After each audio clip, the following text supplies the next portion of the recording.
Mr. President, I come to the floor today in support of our friend David Perdue's nomination to be ambassador to China. This is certainly one of the most important nominations and appointments that will come across this floor. And the President is to be commended for picking David Perdue for this position. China, as we all know, is the largest, the most significant, probably the longest-lasting foreign policy challenge that the United States of America has, and it's going to continue to be for some time. Today, we've seen over the last recent decades, China move from a third world country to a near peer to the United States. Their economy is growing rapidly, and they've done it the old-fashioned way. They've stole every good idea that we have and used it to their own devices, which has brought them to the challenging position they are for the United States. And they are a very different country than the United States is. The world, I think, is very quickly developing to a bipolar position, where on the one hand you have democracies and semi-democracies like the United States, made up of free people, of capitalism, of free markets, of entrepreneurs, and people who very much value human rights and value the individual way ahead of the state. On the other hand, you have countries like China that are communists, they are socialists, they are not free market or capitalist motivated, and they have no regards for human rights.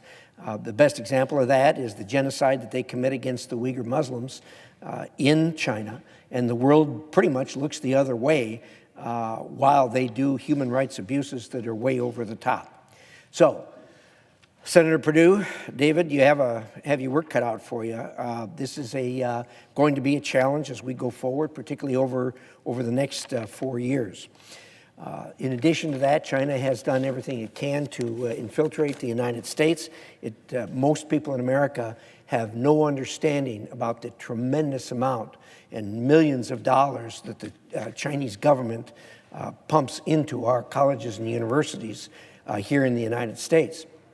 I, myself, and others have long been trying to put a stop to this. No foreign government can come into our political system and use money to influence our political system, and yet a foreign government like China can go into our colleges and universities and pump in millions of dollars and use the influence of that money to influence the colleges and universities. We don't allow this in our political system because we don't want foreign influence in our political system, nor should we allow this kind of influence in the institutions that make up the educational system for future Americans. We need to put a stop to this, and all of us, I hope, will be glad to partner with all of our friend David Perdue as he confronts these issues from Beijing.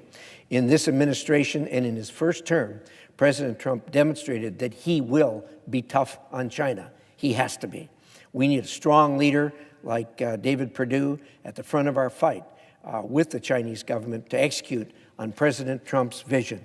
I hope my colleagues will join me today in supporting Mr. Perdue to be ambassador to China. Thank you, Mr. President.